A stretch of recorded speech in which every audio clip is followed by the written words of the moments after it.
한국은행이 8월 금통위에서 금리 유지를 결정했습니다. 이번 결정은 앞서 열린 금통위와 마찬가지로 경기 하방 압력 우려, 또 서울을 중심으로 한 수도권 집값 상승 우려가 공존하는 가운데 결정됐습니다.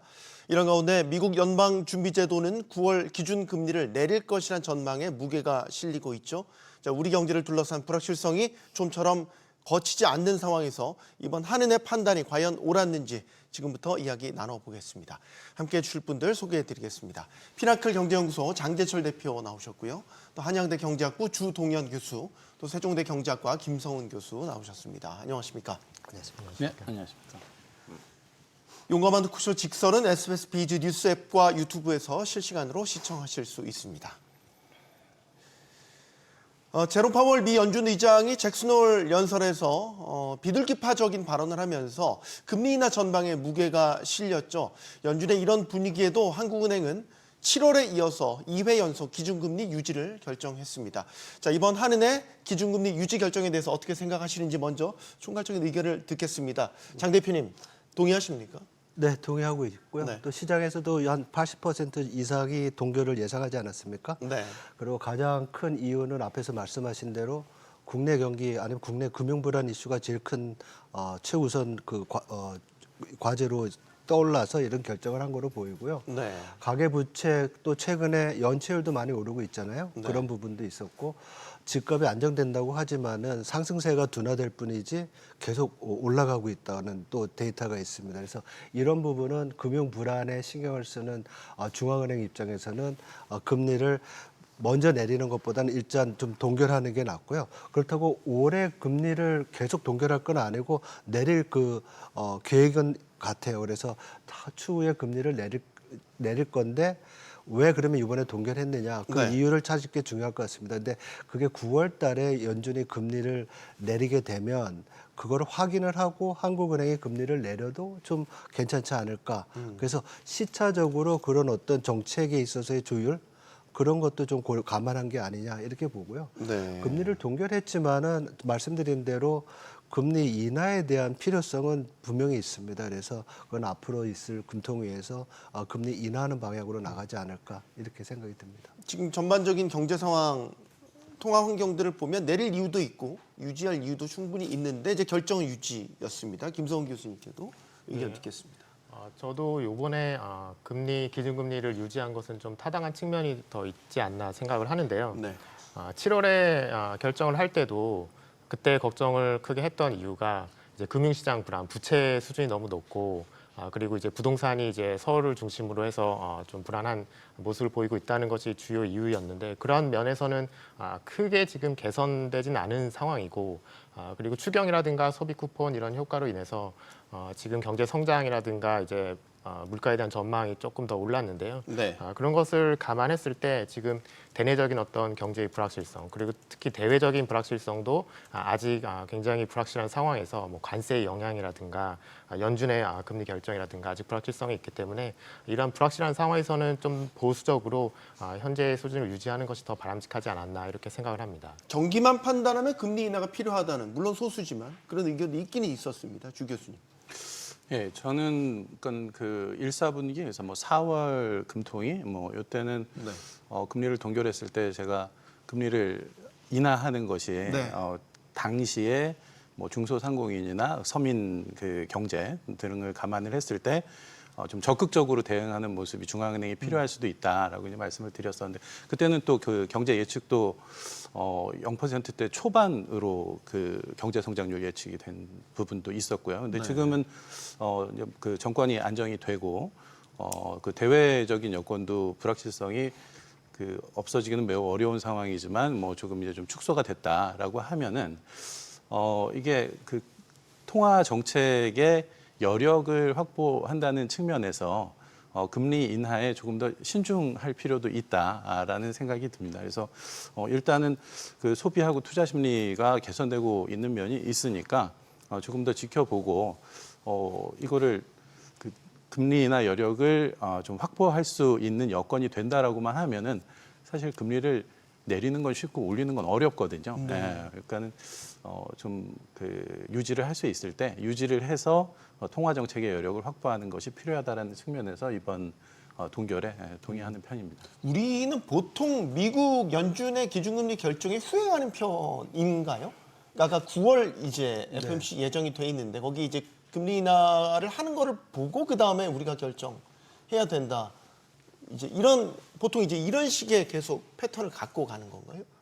뭐 앞뒤가 잠깐 바뀌는 수는 있습니다. 그렇지만 중앙은행들 간의 정책금리의 그 동조성 그거는 분명히 있는 것 같고요. 그래서 예를 들면 연준이 먼저 안 내리면 뭐 호주 중앙은행이 먼저 내렸을 때 우리 한국은행도 같이 내린다든지 아무래도 글로벌한 경기와 한국 경기가 또 같이 가는 부분도 있을 거고요. 글로벌 인플레이션도 같은 이슈가 있을 거고 만약에 거기서 차이가 난다 그러면 오늘 결정처럼 각 나라별로 뭐 특이한 금융 안정성의 이슈라든지 아니면 경기에 있어서 그 나라 특유의 이슈가 있을 때는 공조가 좀 깨지는 경우가 있겠죠. 그렇지만 제 생각으로는 전반적으로 연준의 그 통화 정책의 어떤 기조에 이렇게 따라서 가는 게 맞지 않나 이렇게 봅니다. 그리고 그것이 아마 금융시장 또 불안정을 줄이는 방법일 수도 있고요. 네.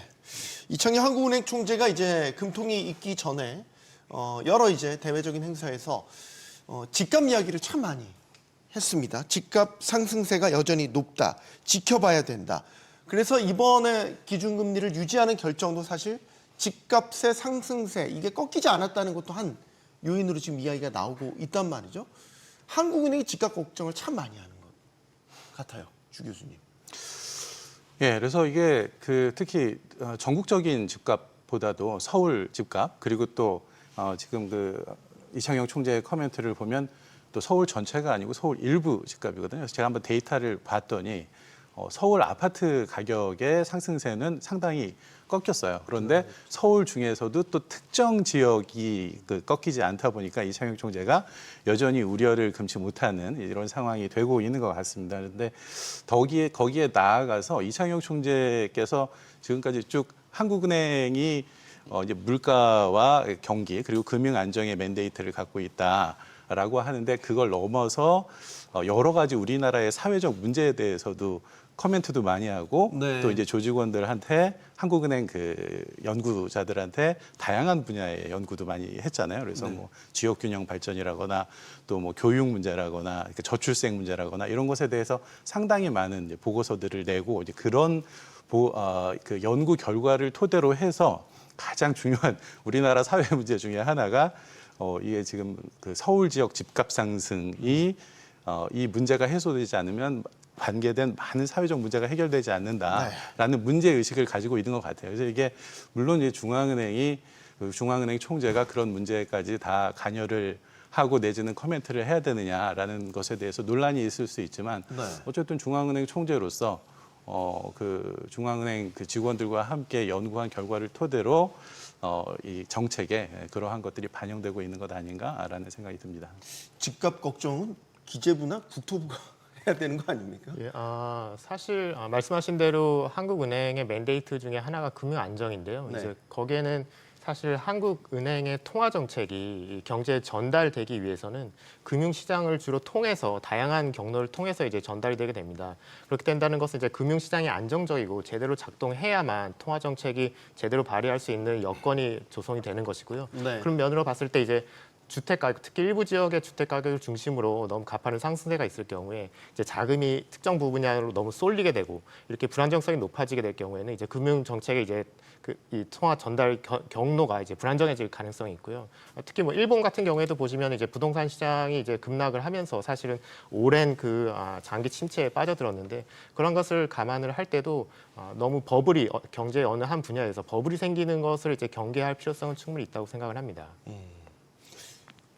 저는 이게 스스로 발목을 잡을 수 있지 않을까. 저희가 물론 저금리 때 집값이 오르는 경향이 짙지만 사실 최근에 여러 특수한 상황에서 보면 고금리 상황에서도 집값이 많이 올랐고 그거는 이제 금리 외에 다른 요인으로 집값이 또 많이 올랐는데 한국은행이 자꾸 집값 얘기를 하면 그러면 다음 금통위 때도 집값이 안 잡히면 그때도 그러면 계속 유지를 해야 되냐라는 거죠. 지금 굉장히 좋은 점을 지적해 주신 것 같아요. 그래서 만약에 연준은 3번이나 금리를 올해 내릴 거라는 전망이 있는데 한국은행은 왜 한 번 정도밖에 못하냐? 앞에서 네. 이제 말씀 나눈 것처럼 연준과 한국은행이 정책 공조를 한다고 그러면은 우리도 3번 정도 낮춰야 되는데 물론 절대 정책금리 수준 자체가 미국은 지금 4.5%고 우리는 2.5%이긴 하지만은 그런 제약 이외에도 제가 볼 때는 지금 이 질문 주신 것처럼 이 부동산 문제, 가계부채 문제는 한국은행이 금리를 낮추는데 상당히 제약 요인으로 작용할 것 같고요. 그래서 만약에 정상 상태에서 한국은행이 2번 내려야 될 거면 한 번밖에 내리지 못하는 그런 한계점으로 될 수 있을 것 같고요. 네. 앞에서 우리 김 교수님이 지적해 주신 대로 금융 불안은 사실 한국 경제에서 보면은 우리가 과거 2000년대 초에 플라스틱 버블이 있었고요. 그리고 플라스틱 버블은 어떻게 보면 가계 부채랑 연관되는 거고요. 네. 그 이후에 경기 침체가 왔었고요. 그리고 또 다른 금융 불안 중에 하나가 외환시장 불안이잖아요. 그때는 뭐 글로벌 금융위기 때도 그렇고 IMF 때도 그렇고 그런 금융시장에서의 불안이 결국은 경기 침체로 오는 그 과정이 있기 때문에 예. 그거를 이제 사전적으로 준비를 하고 대비를 한다는 면에서 그게 또 뭐 명시적이는 않지만은 2번째 맨데이트로 들어간 한국은행에서 보면은 금융 안정에 그런 역할을 하고 있지 않나 이렇게 생각을 합니다. 알겠습니다. 자, 한국은행 이번 금통위를 하면서 경제 성장률도 일부 조정을 했습니다. 일단 올해 경제 성장률은 0.9%로 상향 조정했습니다. 기존보다 조금 더 높였습니다. 이거는 지금 경제 상황이 이전 때보다 조금 더 나아졌다라는 기본적인 베이스를 깔고 가는 것 같습니다, 주 교수님. 뭐 0.1%포인트 상승한 거 가지고 뭐 엄청 좋아졌다라고 보기는 쉽진 않죠. 그래도 귀합니다. 예, 뭐 네. 귀하긴 하고 그리고 또 민간 부분에서는 그 관세 이 불확실성이 좀 줄어들면서 한국 경제 성장률을 1% 내지는 뭐 1.2%까지 뭐 본 때도 있었는데 그래서 뭐 그 경제 예측 성장률 상승 폭이 뭐 그렇게 크다라고 보기는 좀 어려운 부분이 있는 것 같습니다. 근데 그럼에도 불구하고 이제 소비 심리가 개선이 되고 그리고 기업들 투자 심리도 뭐 조금 나아지고 있다라고 이제 보고 있는 것 같습니다. 그래서 네. 지금 그 정부가 재정 지출에서 그 SOC 관련 그 지출 부분도 있으니까 이런 부분들에 대해서 좀 그 지출 속도를 높여가지고 좀 경제 성장률을 조금 더 제고할 수 있도록 노력을 할 필요가 있지 않을까. 뭐 일단 기본적으로 지난번 KDI가 그 경제 성장 전망하면서 0.9로 제시했죠. 예, 그 소비나 투자 그리고 수출 쪽은 비교적 긍정적으로 보면서도 이제 건설 투자가 매우 악화되고 있다라고 네. 이제 보고 있거든요. 그래서 이제 그 부분을 정부가 조금 보완할 수 있다라고 하면 그러면은 조금 더 나은 결과를 얻을 수 있지 않을까라고 생각을 해봅니다. 이전 전망치가 김 교수님 5월입니다. 5월이면 사실 아직 그 탄핵 정국이 아직 끝나지 않았던 그 시점이었고 지금은 이제 새 정부 들어와서 그 전망치가 이렇게 바뀌었던 거죠. 지금 소비자 물가도 1.9에서 2.0%로 상향 조정됐습니다. 물가 자체가 오른 것도 어떻게 보면 경제 상황, 수요가 좀 강하게 일어나고 있다는 것으로도 해석할 수 있는 거 아닌가요? 네, 이 새로운 정부가 들어서면서 이제 추경을 하고 소비 쿠폰을 배포하고 이러면서 이제 소비 심리가 좀 개선이 되고 있고요. 네. 이제 매출도 좀 증가하고 있는 이런 약간 온기가 이제 돌기 시작하는 것이 반영이 됐다고 생각을 하고요. 지금 당장은 사실 건설 경기 부진이 이제 지속되고 있는 상황이기 때문에 뭐 경기가 당장 뭐 굉장히 반등으로 올라서거나 그러기는 어려운 상황이고요. 특히 대내적으로나 대외적으로 경제의 불확실성이 여전히 거치지 않고 있는 상황이고 지금 경제 성장률 하락이 사실은 구조적인 측면을 굉장히 큰 것으로 저는 생각을 하는데요. 그렇기 때문에 이제 수요 측면에서 이제 임시적으로 단기적인 수요 관리 정책을 통해서 소비 쿠폰이라든가 네. 뭐 금리 인하를 통해서 어떤 근본적인 반등 이 방향의 이 전환을 이뤄내기는 좀 쉽지 않은 상황이 아닌가 그렇게 생각을 합니다. 0.9%로 높여 잡은 거 장 대표님 어떻게 보세요? 이것도 사실 하반기에 한 1.5% 성장을 해야 저 수치가 지금 나온다는 계산인 건데 일단은 새 정부 들어와서 소비 쿠폰도 했고 뭐 여러 이제 진작책들을 내놓지 않았습니까? 네, 사실 0.1%포인트 올린 것은 한국은행이 얘기했던 요번에 추경을 통한 소비 쿠폰 이 딱그 부분이 효과만큼이요. 거의 0.1%거든요. 근데 그 사이 변한 것은 우리 심리 지표가 앞에서 이제 교수님들 말씀하신 대로 좀 좋아진 부분이 있고요. 소비가 그래도 어느 정도 유지가 되고 있는 부분. 그렇지만은 계속 우리 한국 경제 어떻게 보면 구조적으로 2024년인가요? 그때부터 2024년 4월부터 우리 건설 투자를 보면은 네. 건설 부분에 있어서의 노동력이 계속 줄고 있어요. 이 얘기는 건설 부분이 그렇게 계속 이제 성장을 갉아먹는 그런 상황이 되는 거고요.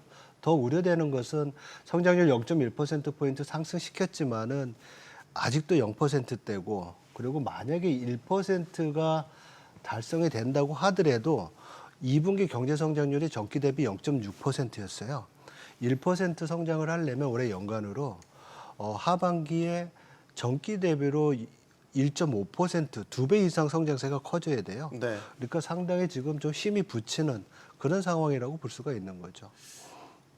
이게 또 사람이 숫자에 또 이 보여지는 거에 민감한데 0.1이 별거 아니겠지만 0.9에서 0.1만 더 올리면 이제 1% 성장이란 말이죠. 그러니까 0%대 성장에서 벗어날 수 있는 거잖아요.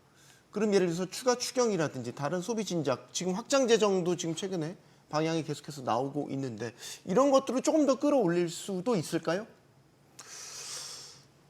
지금 이제 뭐 물론 당연히 정부 재정 지출을 통해서 성장을 제고하기 위한 노력을 해야 된다라는 네. 걸 이제 먼저 말씀을 드린 거고, 근데 그게 한계가 있다라는 것에 대해서 이제 또 김 교수님께서도 말씀을 하신 부분이 있는 거고, 그래서 1%대를 달성할 수 있느냐 아니냐의 여부는 사실은 그 트럼프 관세 정책이 관세율이 뭐 중국과 EU 그리고 이제 뭐 다른 뭐 우리나라하고 교역 관계가 많은 뭐 베트남이나 뭐 이제 이런 쪽에서의 관세율이 어느 정도로 결정이 돼서 그 수출이 그 예상을 넘어서는 이 좀 성장세를 보이고, 그래서 그게 내수 쪽으로도 좀 좋은 긍정적인 영향을 미쳐서 소비도 좀 기대보다 그 투자도 좀 기대보다 올라가는 이제 그런 선순환 구조가 작동을 해야 1%대를 달성할 수 있을 것으로 생각이 됩니다. 근데 일단은 관세는 우리가 어떻게 할 수 있는 네, 부분이 그렇죠. 아니니까. 네. 그리고 이번 한미 정상회담에서도 명확하게 정해지지 않은 부분들이 꽤 있고. 그럼 이제 우리 내수적인 요인을 보면 건설 부분 침체가 좀 완화되거나 조금이라도 이제 슬라이스하게라도 올라오는 기미가 보인다면 0.9가 아니라 1% 성장률 달성 가능한 거 아닌가 싶은데 가장 아킬레스건이 건설이잖아요, 지금. 지금 현재 상황에서는 그렇게 보이고요. 근데 사실 하반기에 한국은행에서도 기준금리를 더 한 번쯤은 추가로 인하할 가능성이 좀 있어 보이고, 네. 그래서 이제 금리가 좀 더 인하되고, 그리고 이제 정부에서 사익 안쪽 자본 투자나 이런 쪽으로 좀 더 추경을 이제 사용을 한다면은 건설 경기도 하반기부터는 조금씩은 개선되지 않을까, 그렇게 시장에서 전망을 하고는 있습니다. 그래서 사실 지금 저는 0.1%포인트 올라가고 내려가고 뭐 1%를 달성하느냐 마느냐, 이제 이것에 지금 정부가 집중을 하기보다는 사실은 지금 금리 인하라든가 이런 소비 쿠폰이나 이런 것들은 진통제를 놓는 것과 이제 비슷하거든요. 네. 근데 우리 경제가 건강한 체질을 가지고 있으면 뭐 잠시 감기에 걸렸다면은 잠시 진통제를 처방하는 것도 문제가 없지만, 지금 어떤 암덩어리가 있고 이런 것들을 구조적으로 개선을 해나가야 되는 심각한 문제가 있는데, 이런 거를 단기적인 처방만으로 지금 해결할 수는 없는 상황으로 저는 생각을 하고, 그런 상황에서 이제 소비 쿠폰이라든가 이런 쪽보다는 이제 재정을 사용할 때도 좀 더 장기적인 우리의 성장 전망을 높일 수 있는 먹거리를 만들 수 있는 그런 측면에서 투자가 좀 더 이루어져야 되는 거 아닌가 그렇게 생각합니다. 그러면 아까 그 구조적인 요인들을 뭐 대표적으로 어떤 걸 말씀하세요? 노동시장 개혁 같은 걸 말씀하시는 거예요? 노동시장 개혁도 사실 포함이 되고요. 그리고 저희 경제의 구조가 지금 어떻게 보면 지금 그나마 유지하고 있는 것은 이제 반도체라든가 자동차라든가 이런 쪽으로 아직은 저희가 몇몇 특정 산업들이 끌고 나가는 구조죠. 특정 산업이 특정 지역에 수출을 함으로써 지금 저희가 경제를 유지를 하고 있는데, 이런 체제로는 굉장히 전망이 어둡습니다. 왜냐하면은 지금 저희가 미국에 이제 반도체와 자동차를 수출하는 것이 굉장히 큰데, 미국이 반도체와 자동차를 자국에서 생산을 하도록 지금 강력하게 드라이브를 걸고 있거든요. 이런 것들이 결국은 저희 경제의 중장기적으로 보면은 굉장히 전망을 어둡게 만드는 요소라고 생각을 하고요. 결국은 수출 상품을 다변화하고 수출 지역도 다변화하고 서비스 산업도 개선을 하고 그리고 구조 개혁을 이루고 이런 것들이 이제 차근차근 진행이 되어야만 하는 굉장히 중요한 시기에 있다고 생각을 합니다.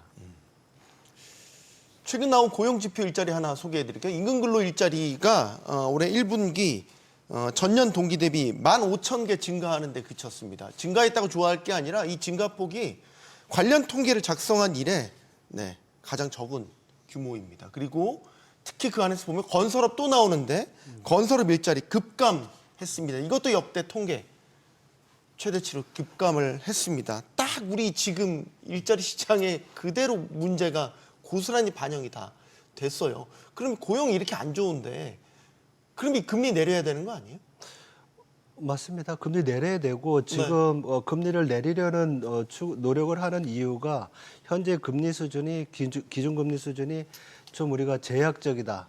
좀 약간 금리가 높다 이런 평가를 할 수 있기 때문에 금리 내려가지고 경기 활성화하자는 얘기거든요. 근데 앞에서 말씀 여러 가지 드렸던 이유 때문에 금리 인하가 지연이 되는 건데 아마 금리를 좀 더 한 해 한 번 아니면 올해 한 번 아니면 내년에 한 번 정도 더 내리게 되면 아마도 통화정책 면에서는 경기에 좀 플러스 요인이 될 수 있는 부분이 있겠죠. 그리고 지금 말씀해 주신 그 고용의 어떤 증가폭이 축소된 것은 경기 우리 성장률 0.8%니까 너무 당연한 얘기 같고요. 건설뿐만 아니라 제조업 부분에서도 지금 일자리는 계속 전년 동기 대비 동월 대비 감소하고 있어요.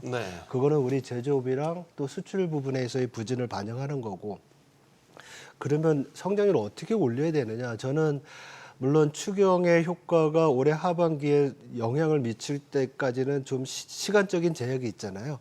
또 집행을 하고 시간이 뭐 6개월 아니면 5개월, 3개월밖에 안 남은 부분이 있는데 제가 볼 때는 앞에서 말씀 주셨던 그 건설 투자뿐만 아니라 설비 투자도 되게 중요한 것 같아요. 그리고 설비 투자는 우리나라가 앞으로 어떤 산업에 어디다가 기술을 투자를 해야 될지에 대한 그 플랜을 제시를 할 경우에 늘어날 가능성이 크거든요. 그래서 저는 올해 9월이나 아니면 앞으로 나올 정부의 내년도 정책 방향과 예산에 어떤 정부의 그 플랜이 있는지 그런 것도 한번 살펴보는 것이 중요하지 않을까 이렇게 생각을 합니다. 네, 주 교수님. 이렇게 일자리 상황이 안 좋으면 내수가 자생적으로 살아나기 힘든 거 아니에요?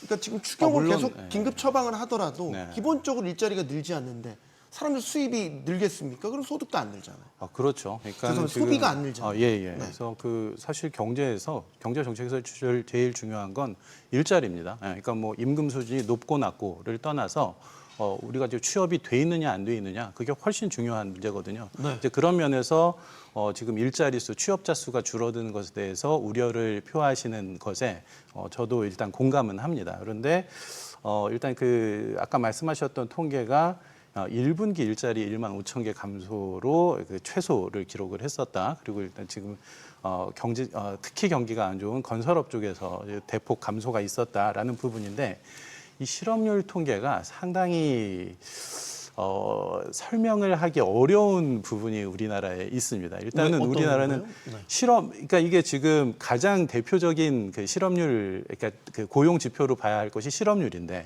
그럼 이제 실업률은 지금 2.5% 내외에서 그 매우 낮은 수준에서 움직이고 있다라는 거죠.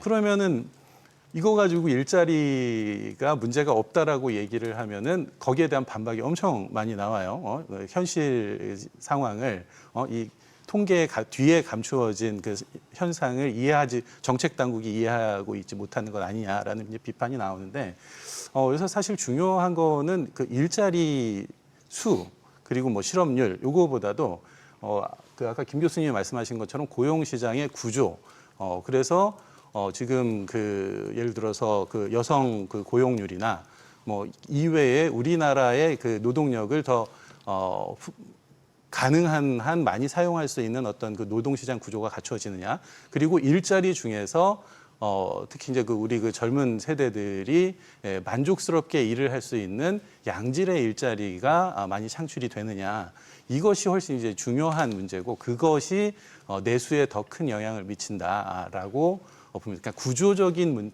그 일자리의 그 구조적인 형태가 내수에 미치는 영향이 훨씬 크다. 예, 그래서 그런 부분으로 정책을 하려면은 요거는 그 금리 정책으로 대응을 하기는 좀 어렵고 결국은 그 정부가 뭐 조세 정책이든지 재정 정책 등을 통해서 어떤 미시적인 그 산업 구조를 그 바람직한 방향으로 유도해가는 그런 노력이 필요하다라고 생각을 합니다.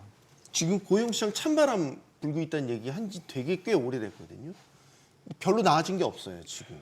뭐 사실 이거는 통화정책 결정의 문제도 우리나라 이미 아닌 거 비껴간 것 같고 아까 계속 말씀하셨던 구조적인 문제가 해결되지 않는 이상 이게 점프업을 못할 것 같다라는 생각도 듭니다. 고용시장 상황 지금 어떻게 판단하시는지요? 예, 지금 한번 언급이 됐던 고용시장의 어떤 이제 다양한 측면에서의 양극화 이런 것들이 이제 지속적으로 이제 해결되지 않고 있는데요. 예를 네. 들면 청년층과 이제 노년층, 중장년층 이렇게 청년층이 이제 계속 고용시장이 굉장히 안 좋은 상황이고, 그리고 뭐 임시직과 정규직, 그럼 이제 그리고 노동시장에 이미 진입해서 이제 어쨌든 일을 하는 분들과 아직 아예 이제 노동시장에 진입하지 못하고 있는 분들, 이제 실업률이 낮다고 하더라도 아예 취업이나 구직 활동을 포기한 사람들은 거기에 반영이 되지 않거든요.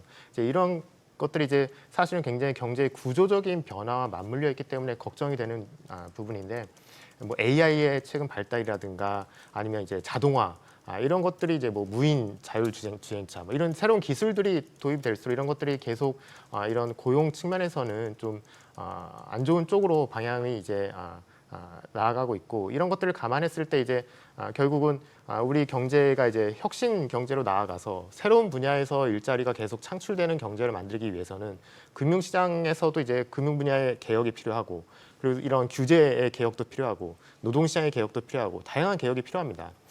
그래서 이제 이런 개혁들을 지금 해나가지 않으면 이제 계속 이 어려움을 타개할 수 없다, 이렇게 생각을 합니다. 네.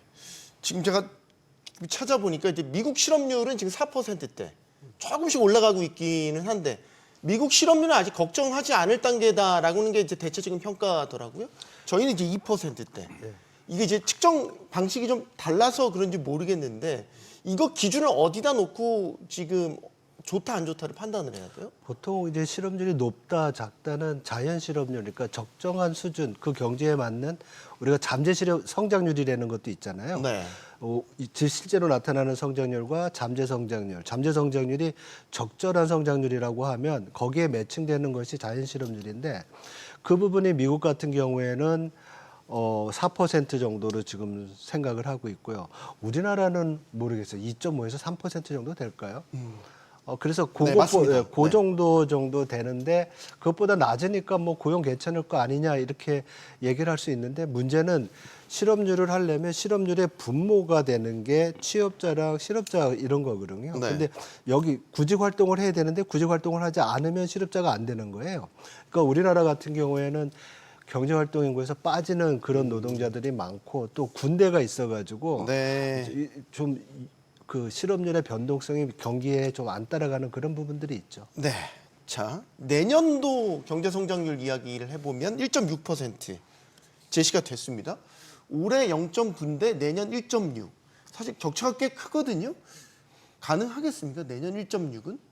물론 이제 며칠 수정도 있을 것으로 보이긴 하는데 1.6% 내년도 성장 어떻게 보십니까?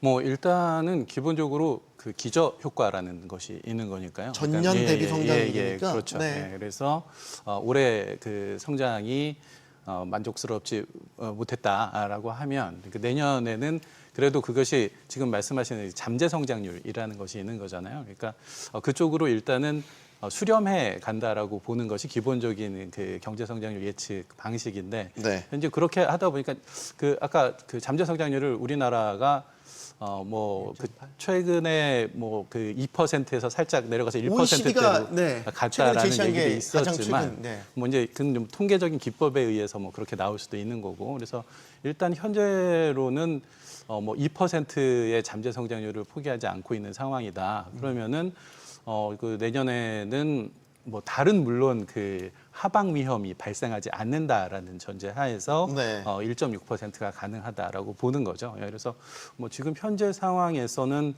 내년에 뭐 그 올해 초, 즉 작년 말과 같은 뭐 그 사방 위험의 어떤 그 예측 불가능한 그 위험이 발생 하지는 않을 것이다라고 기대를 할 수 있고 그리고 올해가 지나고 나면 그래도 미국의 그 관세 협상 부분의 불확실성도 감소될 수 있다라는 그런 이제 개선 요인들과 이제 추세적인 요인들을 합해서 보면 그럼 1.6% 성장률이 달성 가능한 목표다 내지는 전망이다라고 보여집니다.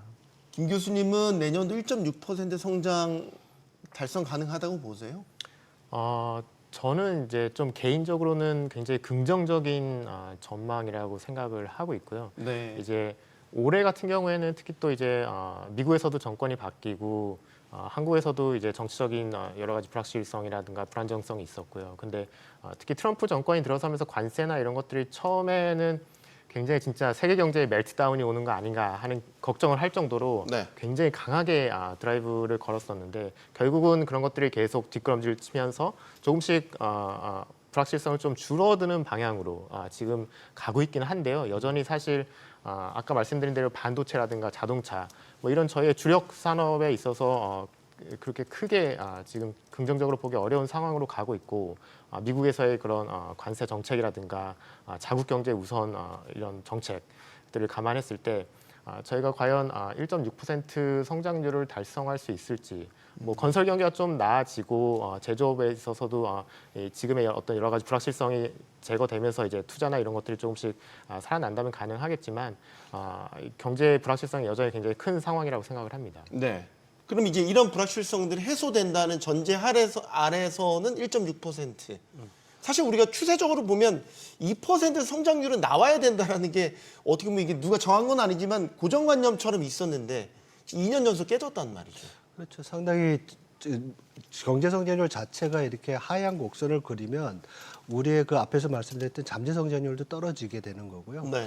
잠재 성장률을 계속 하회하는 성장률이 되면 더 큰 문제는 디플레이션이 발생할 가능성이 커요. 그래서 뭐 우리가 장기 침체 얘기를 하는데 그것이 현실화될 가능성이 크죠. 근데 거기까지는 우리가 나가는 게 좀 성급한 판단일 수는 있지만은 내년도 성장률 1.6%가 되기 위해서는 지금보다 소비가 굉장히 좋아야 되고요. 네. 그리고 건설 투자는 앞에서 말씀하신 대로 기저효과로 회복이 된다고 하더라도 설비 투자랑 수출이 많이 늘어나야 돼요. 근데 설비 투자는 지금 국내에서 할 투자들을 뭐 단기적으로 그렇지는 않겠지만 궁극적으로 미국 쪽으로 가야 되는 상황이 될 거고 수출도 올해보다 내년에 좋아질 거라는 전망이 그렇게 많지는 않아요.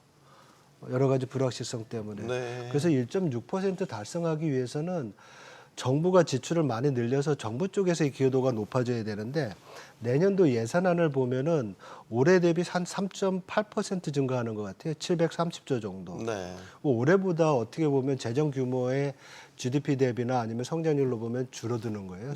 정부 지출이 성장을 또 깎아먹을 수도 있거든요. 네. 그래서 1.6% 달성하기 위해서는 경기가 내수 경기가 굉장히 빨리 살아나야 되는 그런 부담이 있는 거로 생각이 듭니다. 이재명 정부 국정기획위원회에서도 발표했고 최근에 정부에서도 이제 성장 전략을 내놓은 걸 보면 우리나라의 잠재 성장률을 장기적으로 보면 3%까지 끌어올리겠다. 상당히 도전적 과제를 던졌단 말이죠. 여기에 대한 한 말씀 듣겠습니다, 주 교수님. 죄송합니다. 제가 예정에 없던 질문이 갑자기 예. 목표죠. 예, 원망하는 목표고. 눈빛으로 지금 저를 보시는데. 예. 그러니까 그 3% 그 정부가 경제 정책을 함에 있어서 비전을 제시해야 하는 것은 당연한 것이고 그 뭐 미국도 3% 경제 성장을 그 큰 규모의 경제도 해내는데 한국 경제가 이게 사실은 그 인구 감소 때문에 이제 제일 그 전망을 그 목표를 3% 경제 성장을 잠재 성장률을 그 정도 수준으로 올리겠다는 게 매우 이제 버거워 보이는 거는 사실인데 네. 그래서 정부가 제시한 경제 비전이다라고 네. 생각을 합니다. 네. 김 교수님도 나눠지시죠. 잠재 성장률 3% 목표 제시한 거에 대해서 어떤 의견이십니까? 도전적인 목표를 설정하고 그것을 위해 노력하는 것은 굉장히 바람직하다고 저도 생각을 하는데요. 근데 이제 목표를 설정했다면 그것을 달성하기 위한 합리적인 수단들을 이제 계속 마련을 해 나가야 되는데 지금 당장은 사실 경제가 많이 위축돼 있었기 때문에 이제 소비 쿠폰이라든가 이런 것들이 어느 정도는 의미가 좀 있었다고 볼 수 있지만 네. 결국 3%의 잠재 성장률을 달성하기 위해서는 뭐 여러 번 말씀드렸지만 결국은 경제의 구조가 체질적으로 개선이 돼야 되고 이러한 측면에서 다양한 분야에서 좀 고민을 하고 정책적인 노력을 기울일 필요가 있다 이렇게 생각합니다. 네. 잠재 성장률이 3% 되려면 올해와 내년도 성장률이 평균이 보면은 1.2% 정도 되거든요. 그러면 나머지 3년 동안 거의 4% 이상을 성장을 해야지 잠재 성장률을 우리가 평균이라고 치면 3%가 되는 거예요. 거의 중국 수준으로 성장을 해야 되는군요. 불가능한 거죠. 불가능하다고 보고 있고 목표가 설정이 됐으니까 거기에 대해서 매진을 해야 되는데 근데 작금에 나오는 여러 가지 정책들을 보면 과연 그런 의지가 있는가 이런 생각은 좀 의구심이 드는 상황입니다. 알겠습니다. 네. 지금 기업 심리가 최근에 발표된 거 보면 개선됐어요. 기업들 상황은 지금 어떻다고 보십니까? 좀 투자도 적극적으로 해야 되고 고용도 좀 해줘야 되고 이런 이제 요구들을 많이 받는데 지금 기업들의 심리 상태는 어떻다고 보십니까?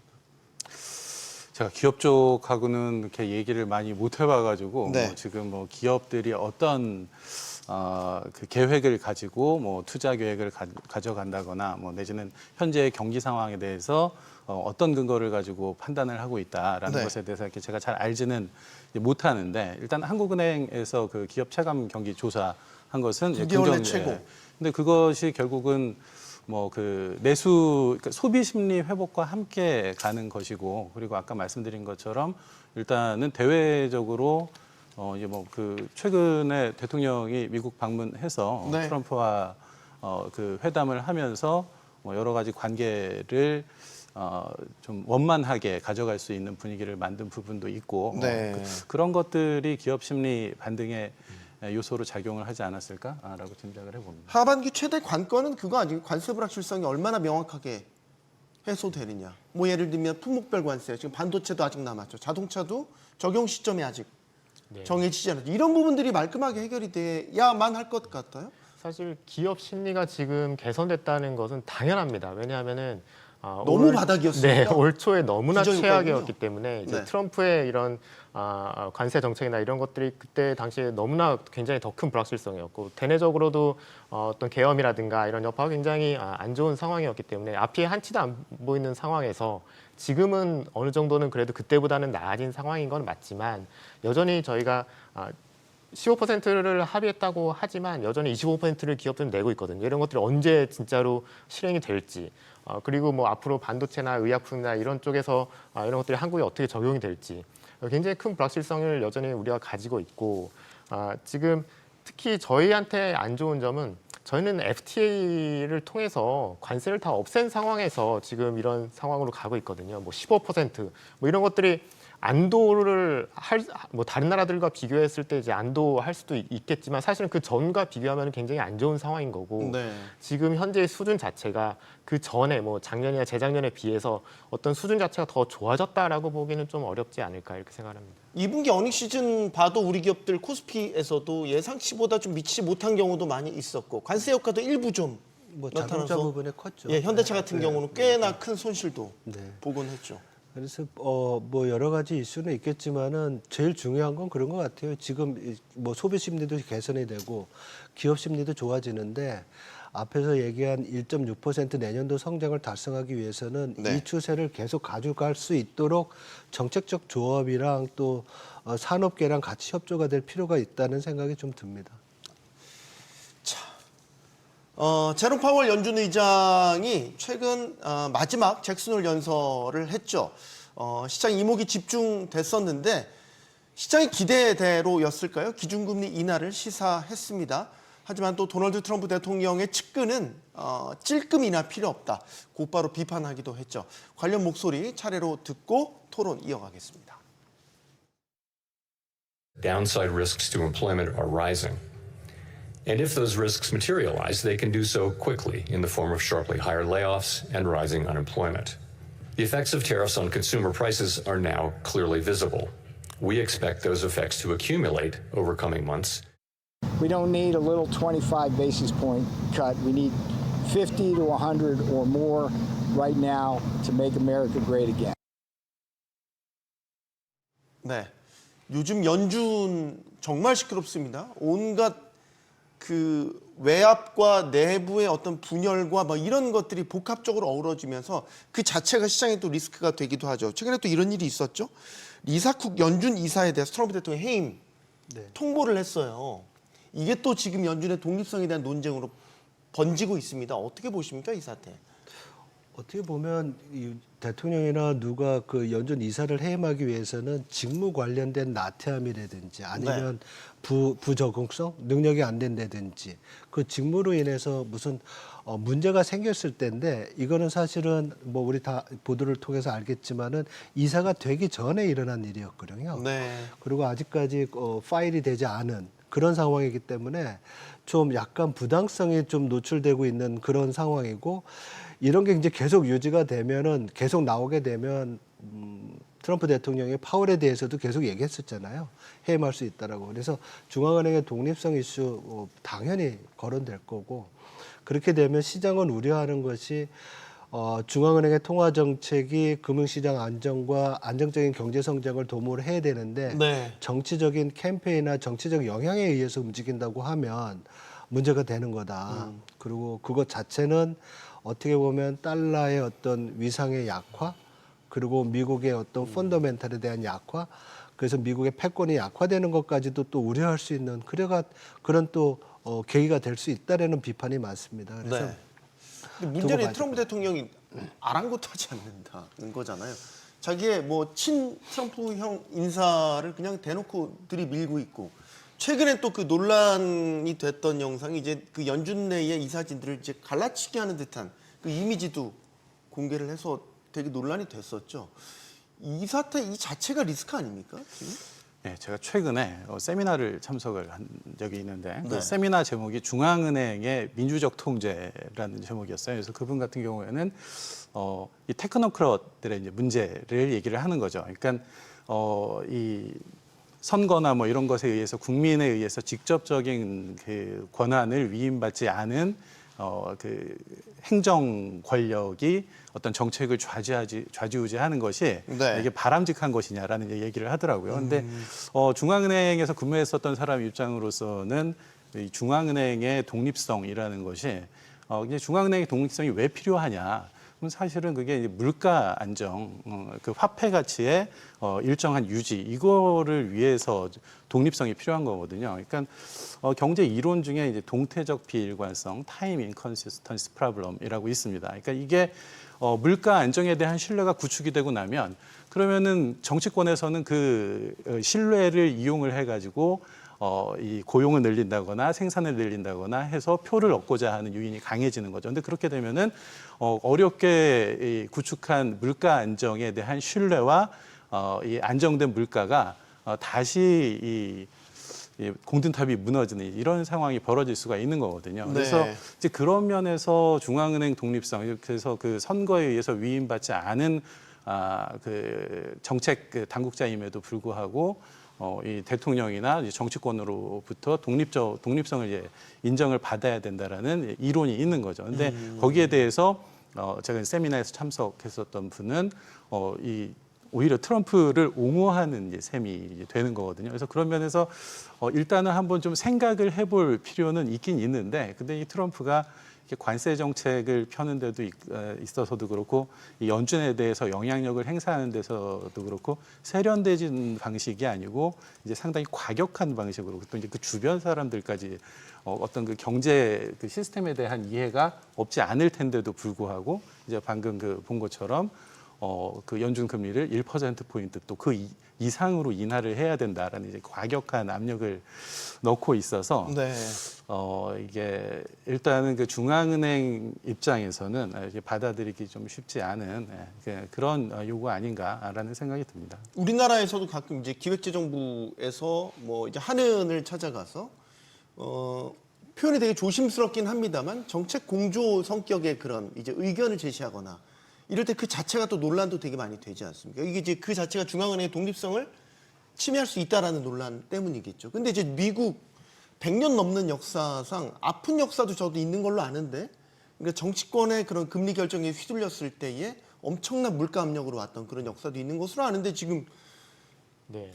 그 전혀 사실 무시되고 있어요. 과거 아픈 역사들이. 지금 트럼프가 이제 굉장히 강하게 금리 정책이나 이런 쪽으로 이제 압박을 하는 모습을 보이고 있는데, 아직 자신의 견해가 관철되지 않은 상황이기 때문에 사실 트럼프의 전형적인 그런 전략이 있습니다. 이제 초반에 굉장히 강하게 압박을 하고, 이제 시간이 지날수록 이제 자신의 의견이 조금씩 반영될수록 조금씩 후퇴하면서 또 경제를 안정을 좀 찾으려는 그런 모습을 좀 보여왔거든요. 관세 네. 측면에서도 그렇고. 저도 이번에도 사실은 이 제롬 파월 의장 사실 트럼프 전 정권 때 이제 임명을 한 사람인데, 이제 자신의 의견대로 응지어주지 않기 때문에 지금 굉장히 압박이 강하게 들어가지만 조금씩 자신의 이제 의견이 좀 반영될 수 있는 그런 뭐 이사가 교체된다든가 뭐 이런 여건이 조금씩 조성된다면은 이런 압박은 조금씩 완화되는 쪽으로 가지 않을까, 저는 그렇게 생각을 하고, 결국은 그래서 이 금융시장의 어떤 멜트다운이라든가 뭐 큰 충격을 주는 쪽으로는 절대 가지 않을 거라고 저는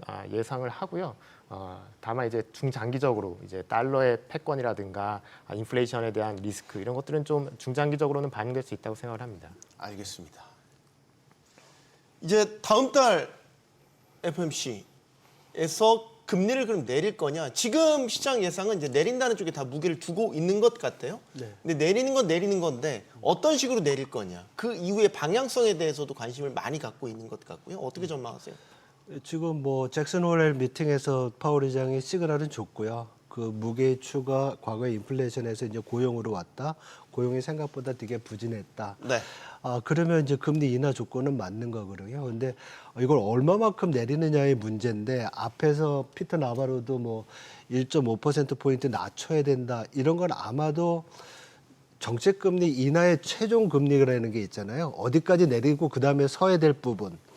그래서 그 부분을 얘기하는 것 같은데, 그렇게 크게 비컷을 하지는 않을 것 같고요. 점진적으로 매번마다 뭐 올해 9월부터 해서 2번 내지는 3번 내리지 않을까, 이렇게 생각을 하고요. 그러면 시장은 3번 내리면 환호하고 2번 내리면 실망할까요? 그렇죠. 지금 뭐 시장의 기대에 벗어나는 2번은 굉장히 호키시한 거가 될 수가 있겠죠. 지금 상황이라고 보면. 네. 처음에 파월 의장의 연설을 봤었을 때는 이건 금리 인하 시그널이다 해서 시장이 굉장히 크게 반응을 했었는데, 그 다음 날 지나니까 다시 또 곱씹어 보니까 또 파월 의장 연설이 그것만 한 건 아니었다. 그런 뉴스도 나왔잖아요. 인플레이션 우려도 되게 크게 했다. 그래서 양단을 놓고 또 금리 인하 기대가 또 후퇴했단 말이죠. 그러니까 여전히 파월은 저울질을 하고 있는 건 아닌가라는 생각도 들고요.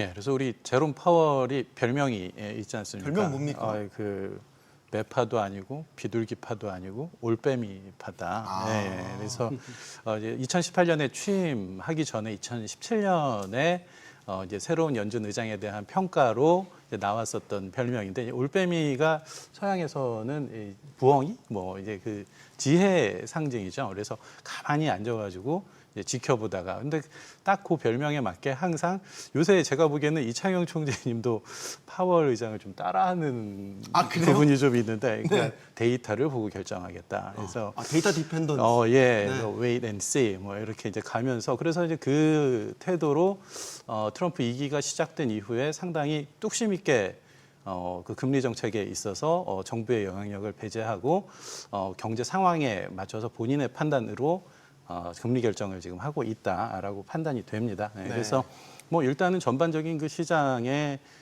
예측은 9월에 내리는 건데, 내리는 방식도 당연히 베이비 스텝일 가능성이 뭐 이제 높다라고 봐야겠죠. 그래서 뭐 올 연말까지 뭐 이렇게 뭐 최종적으로 이제 아까 장 대표님 말씀하신 그 부분은 결국은 또 그 데이터를 보고 결정이 되지 않을까라는 생각이 듭니다. 네, 김 교수님께도 의견 듣겠습니다. 네. 사실 그 전에만 해도 고용 시장이 미국이 굉장히 탄탄하다고 생각을 했습니다. 네. 그런 상황에서 이제 관세의 영향으로 이제 물가가 불안해질 것을 우려해서 이제 당연히 이제 좀 인하에 대해서 소극적인 모습을 보이는 상황이었는데, 생각 외로 지금 고용 시장이 갑자기 안 좋은 지표들이 나오고 있거든요, 미국에서. 그런 것들이 이제 또 생산자 물가가 또 갑자기 또 치솟았습니다. 그래서 이런 물가에 대한 불안과 고용시장의 불안이 지금 굉장히 상반되는 힘이 지금 싸우고 있는 상황이고 결국은 데이터에 기반해서 이런 것들이 어느 쪽으로 흘러가는지를 보면서 이제 신중하게 결정을 내리지 않을까 이렇게 생각을 합니다. 알겠습니다. 연준의 기준금리 인하 횟수나 인하 폭이 중요한 거는 우리 한국은행 금융통화위원회의 금리 결정에도 절대적인 영향을 미치기 때문입니다. 한국은행 금융통화위원회 이번 금통위에서는 기준금리를 2.5%로 그대로 유지하는 것으로 결정했습니다. 용어만 토크쇼 직설 마치겠고요. 여기는 모든 경제가 모이는 SBS 비즈입니다. 시청해주신 여러분 고맙습니다.